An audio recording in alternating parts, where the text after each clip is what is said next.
Hello friends, welcome back to another exciting video. Today we have a 2017 Honda Accord. We're going to be working on the right front fender.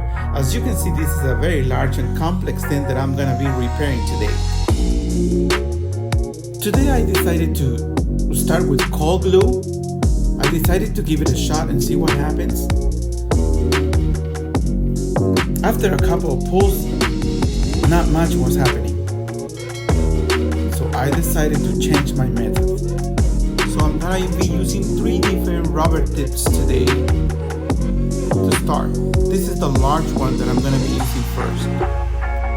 So I'm going to start with my double bend tool and my large rubber tip.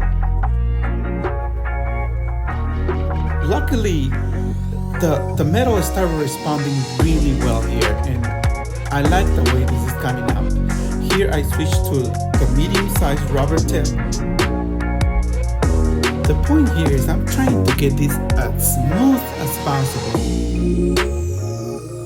so I don't have to put a lot of energy at the end when I have to finish the small details in the vehicle. I would love to read your comments.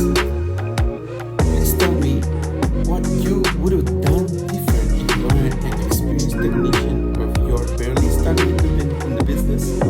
I truly believe that in this industry we never stop learning. Every day is a new car, it's a new model, it's a new challenge. And that's what makes this PDI industry so exciting. I can't wait to read your comments.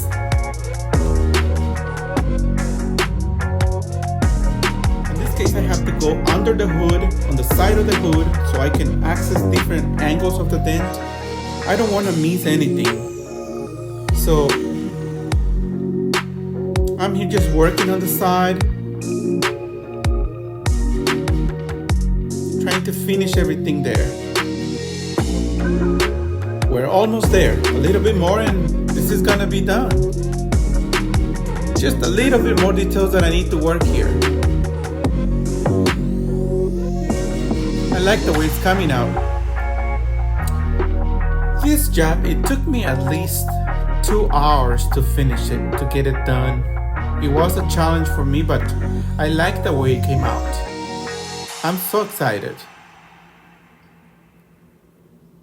Let me know what you think. I hope you guys like it.